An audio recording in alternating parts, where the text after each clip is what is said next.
Hello, everybody. My name is Mike Butcher from TechCrunch, and I'm also fighting Brexit. Right. Come and speak to me about that later. Right. I've got a fantastic panel today. What's the biggest thing going on in technology right now? Come on. Anyone? Anyone? What's the biggest thing? Biggest was? AI? Ich verstehe es gar nicht. Maybe? Biggest was? How much was spent in the world on developing AI in the last few years? Let me tell you some figures, ladies and gentlemen. In 2016, 50% of corporate global capital was invested in AI, 39% in China, and the figure in Europe, ladies and gentlemen, was 11%. So we have a problem, and we've got enormous companies raimed against us in Europe. What's the problem? Klaus, why is this happening? Because I think when you look at the companies as such and the likelihood of spendings coming into the system, we are structurally disadvantaged.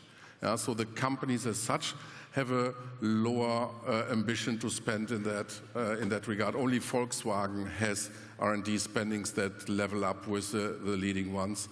And if you look at money flowing into the system, you mustn't forget that in the US you have endowments we do not have in Europe. We have family offices that are more courageous. We have pension funds and insurances that can invest. These ones we do not have structurally in Europe. In Europe, insurances need to underpin 49% of equity with every dollar they invest in venture, making it very expensive. We do not have endowments, and the state... So endowments from universities. Family offices or from universities. Universities, right. And in Germany, I did a little bit the math. So the proposal that we have from the politicians to put money into the system, I think the relative positions for Mütterrente and Pendlerpauschale, we spend more on that than for digital. So this is, if you have a prioritization set like this, it becomes really difficult to tackle the problems that other invest heavily in. So when I did fundraising in China, we met at least 4 entities that got more than 10 billion from the state to directly invest in certain projects. So either we get that calibration right, or it becomes a little bit tricky. Yeah. Ann-Kristin, do you feel that at the Technical University of Munich, do you feel that the university is suffering from this lack of endowments, for instance, as Klaus outlined? I mean, 2 sides. First of all, we would love to have a big endowment. We already have an endowment, but a much bigger endowment in order to fund science in Germany, which is a totally different issue. But I think you're looking at the asset management side. Now, if it comes to the Technical University of Munich specifically, we're very successful. We have Helmut Schönberger right here in the first row, because we started close to 20 years ago. We started in 2001, and this is, I think, something we shouldn't forget, that it takes a long time spent to build up that kind of ecosystem that you're talking about, which is why it's so important that we really take up speed. We should be double that quick to do something. And the universities have now also understood that it's so important to have the base research, but also to get that base research on the road. But you need the encouragement, the willingness of the university, you need the funding. A lot of things like a puzzle, like a jigsaw, have to come together.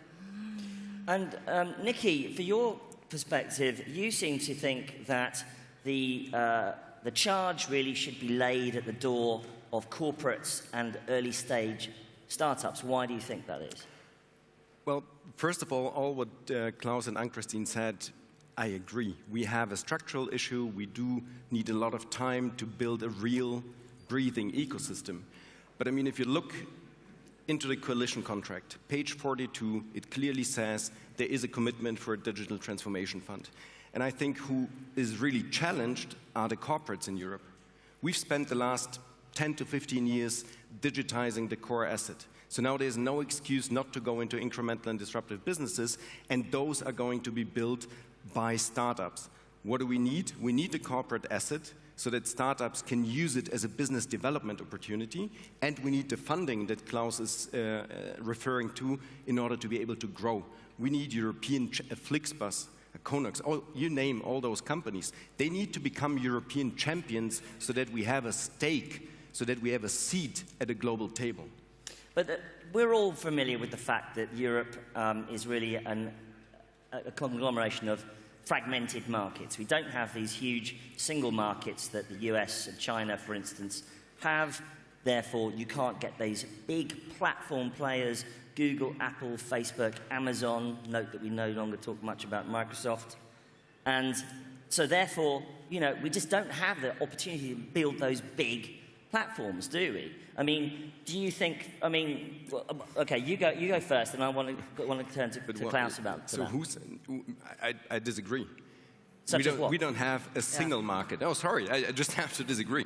We don't have a single market as the US. We do have a 550 million consumer asset with the biggest and most powerful industrial asset sitting right in Europe. They're not speaking the same languages. They're all regulated differently. And that's why I'm saying, if you create European champions, trust me, you're going to hit the world, because it's so difficult to become a European champion. So if you manage to do it across Europe, with all the legislation, all the markets, you have a chance. Okay, you allowed all of us to protest. Go for it. So let me protest on another side. You spoke about the the consumer end. Yeah. The next huge wave is obviously Internet of Things. It's the industrial Internet of Things. Now, that does not mean I take it for granted that we're successful there, but it means we have the industry here. What is so important is having the ecosystem, you know, of the startups and the innovation and the incumbents we have here to work together. And that is the big challenge that we really have to grasp now. So we're going to be saved by business to business. Klaus? No, I want to go back to what Niki said. Even if we are heterogeneous here, we can only change what is in our control. We won't change the heterogeneity in a very short period of time. But what we can change is the size of the pockets that we want to employ. So historically, in the 2000s, we thought, okay, let's invest 10 million, and then we build a global e-commerce thing. The matter of fact is different. So all of the big ones, the big 30 ones, got in average 2.2 billion funding. All the companies that made it to the stock exchange in the US and China got in average 240 million in funding. So either we decide to have that, and if we have that, then we can overcome maybe the heterogeneity. But if we don't have that, then the heterogeneity doesn't matter anyways. But to go back... And just to put it in perspective, we have surplus in Germany. So if you think that digital is important and has impact on society and whatsoever, it cannot be that you gear it in terms of size as if it was like an absolute negligible topic. So, and that is what is currently done. I think what is currently done is, your task is, as for policy, to go with a train to Rome, but that's too expensive, so you book a ticket to Wuppertal, but then for the first 2 weeks you can say, I'm already sitting in a train. So it is something where you are hiding behind something and not trying to really solve the problem with the means that are necessary to solve the problem. Or if I may just add from the data point what you're talking about, in those things where time to market is important in the digital arena to consumer, we have data that in American companies got 7 times more money in the time spent. And obviously, you know, you can't, that's an important competition factor. But we've got a bit of a problem though. What? How much is it for an industrial giant to put 100 million, a billion out there when you're running a 72 billion ship in order to ensure that you are part of this journey? How much is that? Nothing. So why are they not doing it? I just said, look, it's optimism and courage, right? So we're on a journey. We've spent the last 10, 12 years digitizing the core. And this was extremely essential, because otherwise it's all a very theoretical, intellectual talk, but won't help. So right now, we need to build and scale the large businesses. So they will be doing it. They're first corporates who really put a lot of money out there. Right now, maybe they do it not quite adequately because they do it by themselves. And then it's again centered only around the core. They need to do it more jointly, and they need to look into businesses that are beyond their own business. But there aren't that many companies that you could put that size of money into. I note from this article, thank you very much, Jennifer Schenker, for this incredibly good magazine, The Innovator. Note that Spotify, $30 billion exit, Adyen and Farfetch, Zalando and Delivery Hero. In Europe, we were investing in sandwiches, ladies and gentlemen. We are investing in fashion, in payment systems, music, and getting our food delivered quickly. We're not actually investing in the platforms of the future, are we? Well, you could argue that Spotify has the chance to become or is already an entertainment platform. Being a two-sided marketplace for music has clear characteristics of being a platform. And, but it's a platform where it doesn't own its own content. Look, there will not be so many platforms that can be established without owning something.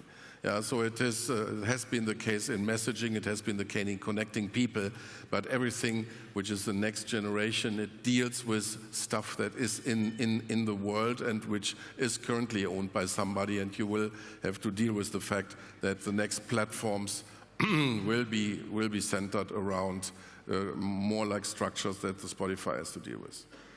Is it the case that Europe is too democratic?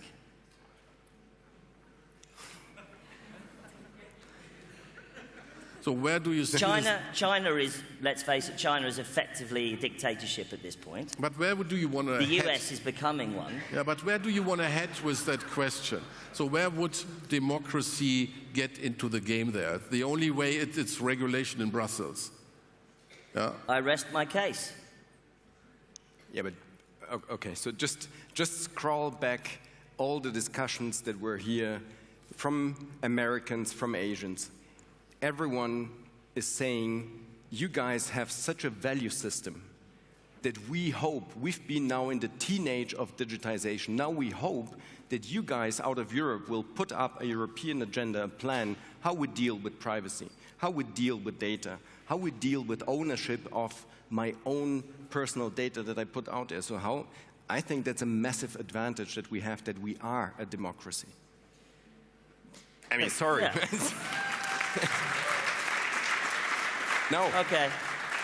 Okay, it's great to be a democracy, but you can't build the big platforms necessarily for the future. You can't say, right, we're going to build a brand new city over there, and all you villagers need to move aside. You just can't do that kind of thing. You have to go through a regulatory process. You have to go through a democratic process, thank God. And we're just going to be slower. We are going to be slower than the bigger markets. Correct. So what the hell do we do about it? Look, the glass can be half full and half empty, right? So, and me being a dinosaur in this industry, I've seen the progress that was there, as you have probably seen it as well. So the ecosystem is assembling in its efficiency, meaning you have better angels, you have more money coming in, you have exits in European stock exchanges, which are significant. Yeah. So money flows back into the system. So I think everything takes its time. Yeah. So 3 women can't get a baby in 3 months. So it has to take some time, and this is an infrastructure play. So I do think that there have been a lot of positive signs, and I do think that the politicians have understood the urgencies. The only thing that we can do and understand that it's very difficult for them, because we are still in a minority in our industry, and if it's a democratic thing, they need to feel the pressure of a lot of people that this is necessary now. Then they get it on their agenda. So if I can ask anybody, whenever you talk to a politician, just rub it in. So it's totally obvious, it's easy to understand, and that is something that infrastructurally will define our destiny in the next 30 years. Isn't it the case, though, from the corporate end of things, that one of the barriers is that we're not creating a flywheel? You know, Silicon Valley is very well known for a process of creative disruption, of startups, of acquisition. Entrepreneur goes on to builds a new company, puts an endowment into the university, builds a foundation, does another company, and rinse and repeat.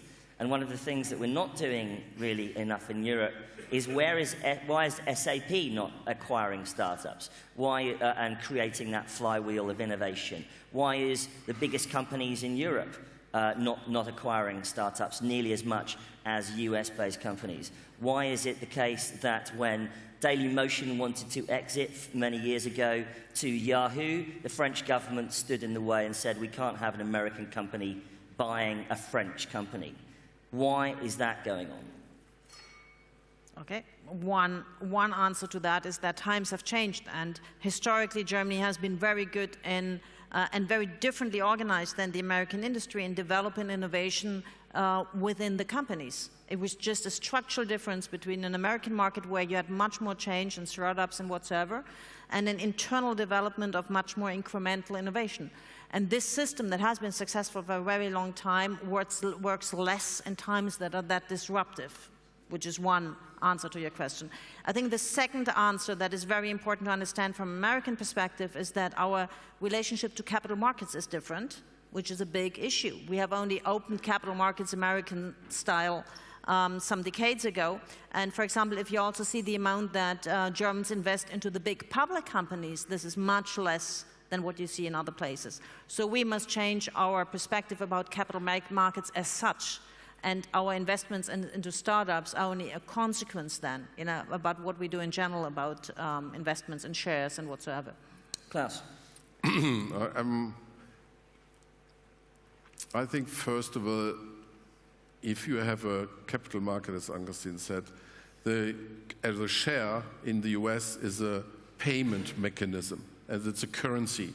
And in Europe, it's a securitization of ownership, meaning if you have a high valuation and can use your shares to buy, you immediately can spend more money as long as you have accretive arbitrage on the KPIs there. That's easy. Second, the second thing is I think it becomes pretty complex for a board to decide on an acquisition that doesn't match in any historical valuation schemes if you have people in boards that are not used to it, because they at the end are liable to their decisions, and if you can't judge the attractiveness on a KPI or on a strategy level for these acquisitions, then you're very cautious.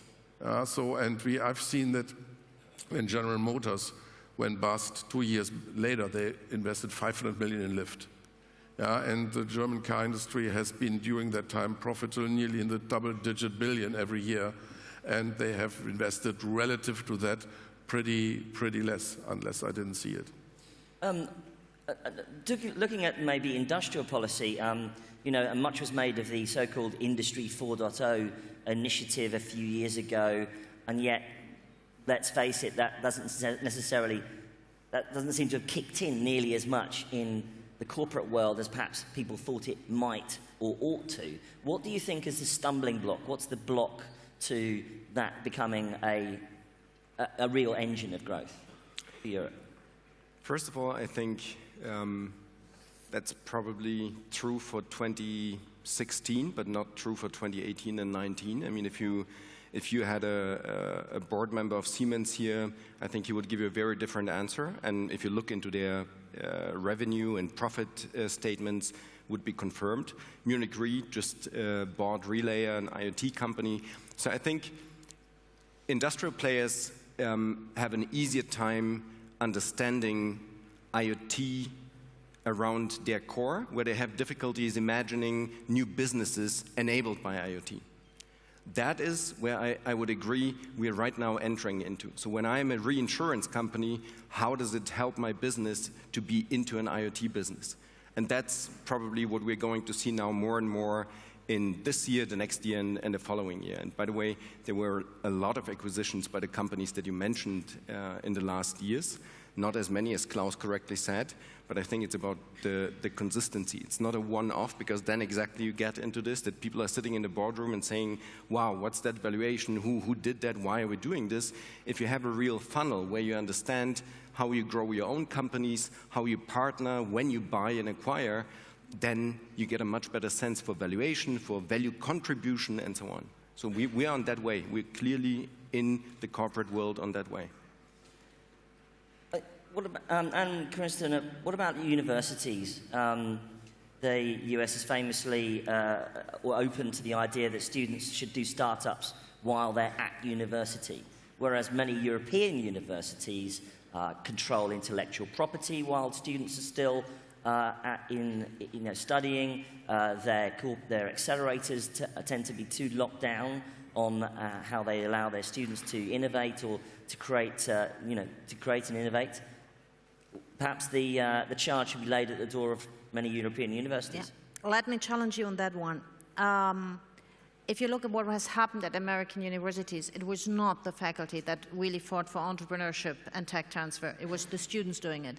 And you have leading Ivy League universities who still seriously challenge that should be done at a university. This is exactly what you saw in Germany. We didn't have a single chair for entrepreneurship at something like 20 years ago. We should have had 200 if we compare it to the United States. Now, the place is covered. Our university education is very good. You're seeing exactly the same phenomenon. And what you're seeing now is that after the role model of what I just discussed at TU Munich, we are spreading centers around university for tech transfer, which, for example, the northern part of Germany, North Rhine-Westphalia, has just done. They just decided on 5 or 6 big centers that are going to be funded by the local government up there. So we're exactly in the process. We're just, some years backwards, but it is happening, and it's strongly driven by the students, and it's also driven, which I think is very important, by the industry that is seeing that we have to have a link between universities and industry, meaning, not only the big incumbents, but also the small and mid-sized companies in order to work together and have some sort of ecosystem. That would be fair, I suppose. Klaus, would you say that there's a case for the creation of a European sovereign wealth fund? We've got Horizon 2020, we've got big European investment funds, but do you think maybe there should be more like a European sovereign wealth fund?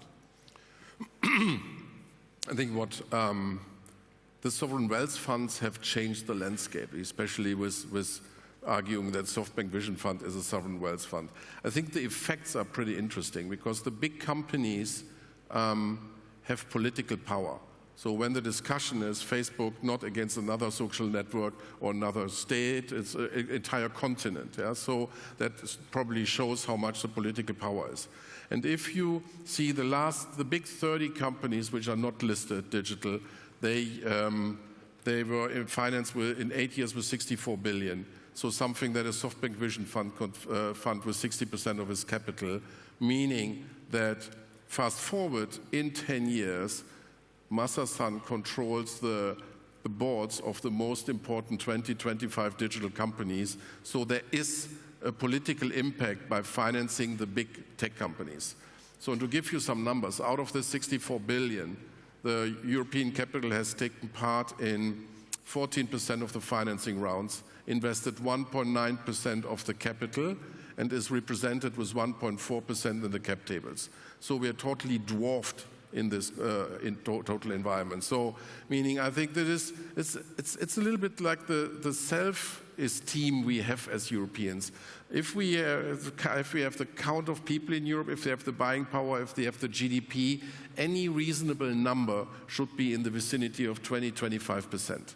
If we want to play there. So does a sovereign wealth fund change that? Well, I mean, look, every options that we could pull off are probably warmly welcomed.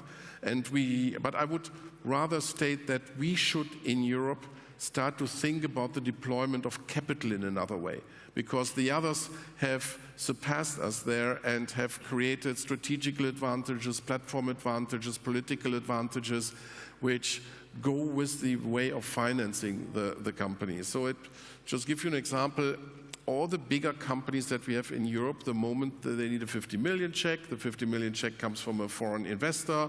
With this, the SPA, so the share purchase agreement, is designed in favor of the foreign investor. He's in the supervisory board. So you systematically export these kind of companies, their center of gravity, the moment you cannot, with capital, keep these companies here.